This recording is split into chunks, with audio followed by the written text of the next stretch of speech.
누구도 넘보지 못할 거대한 제국을 건설한 합스부르크 가문의 과제는 이제 광대한 영토를 지키는 것이었습니다. 그래, 지키는 것도 예, 중요하지. 지키는 게 중요하죠. 이를 위해 고심하던 합스부르크가는 최선의 방법을 찾아냅니다. 그게 무엇일까요? 결혼이죠. 결혼은 물론 결혼이죠. 어떤 결혼일까요? 어떤 결혼? 예, 근친혼. 혜석 씨 정답입니다. 바로 가족 간의 결혼, 근친혼이었습니다. 근데 왜 근친혼이 그게 방법이지? 자, 이들이 왜 이런 선택을 했는지 다시 지도를 보면서 설명해 보겠습니다.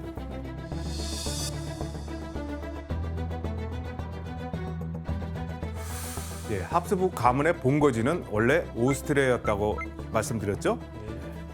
근데 새롭게 얻은 스페인과의 거리가 어떻습니까? 멀어요. 멀죠. 많이 멀어요. 예, 굉장히 떨어져 있습니다.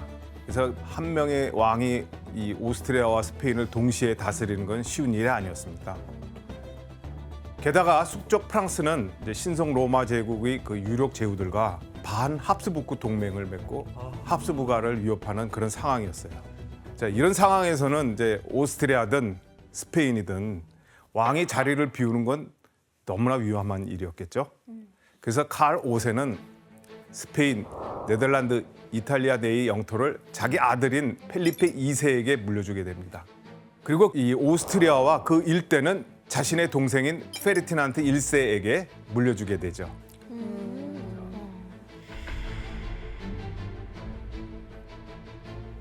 이렇게 나뉜 두 가문은 각자 독립적으로 통치를 했지만 그 어느 때보다 가문의 결속을 공고히 해야 했습니다. 무엇보다 가문의 혈통을 끊기지 않도록 대비를 하는 것이 가장 중요했죠.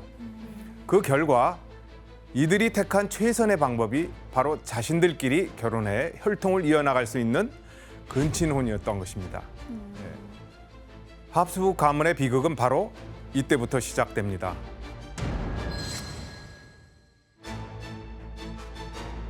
이때 오스트리아 합스부르크 가문은 유럽 한가운데 있었기 때문에 유럽의 여러 가문들과 이 결혼을 할 수 있었어요. 하지만 스페인의 경우에는 프랑스를 사이에 두고 다른 유럽 가문들과의 교류가 쉽지 않았습니다. 게다가 이 카톨릭을 철저하게 신봉한 이 스페인은 이교도들, 특히 프로테스탄트들하고 결혼을 금지했기 때문에 배우자의 선택의 폭이 더욱 좁을 수밖에 없었겠죠. 그래서 스페인을 물려받은 펠리페 2세 때부터 스페인에서 근친혼은 계속 쭉 이어져 왔습니다. 그러니까 스페인 같은 경우는 뭐 지리적인 이유도 있었고 종교적인 이유도 있었던 종교적인 거네요. 이유도 아주 컸었죠. 펠리페 2세는 총 4번 결혼을 했는데 그중에서 2번이 근친혼이었어요. 아? 예. 첫 번째 아내는 이제 사촌지간이었는데 포르투갈의 공주 마누엘라였습니다. 하지만 그녀는 이제 결혼 2년 만에 아이를 낳다가 죽게 됩니다. 그 펠리페 2세는 이제 2번 더 결혼을 하지만 후사를 얻지 못해요. 어? 웬일로 절로 갔을까? 그러니까 서로가 이제 적이지만 정략 결혼을 한 거죠. 그래서 또 다시 근친혼을 택하게 됩니다. 이제 4번째 부인 안나는 작은 아버지와 결혼한 여동생의 딸이었습니다. 어머, 조카랑 결혼했어? 즉 펠리페 2세에겐 조카였던 거예요. 너무 이상한데? 결국 펠리페 2세는 근친혼으로 낳은 조카와 또다시 근친혼을 하게 된 것이죠.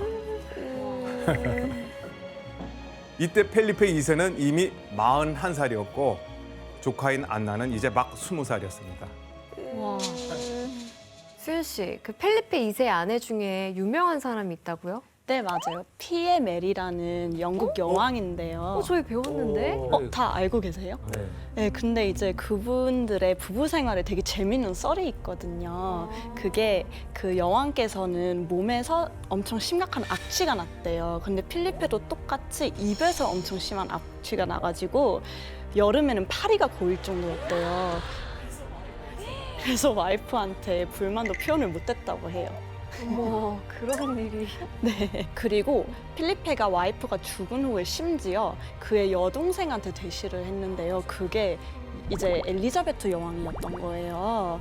그래서 그분들이 정말 결혼을 했으면 이제 유럽 역사는 완전 난리 났겠죠.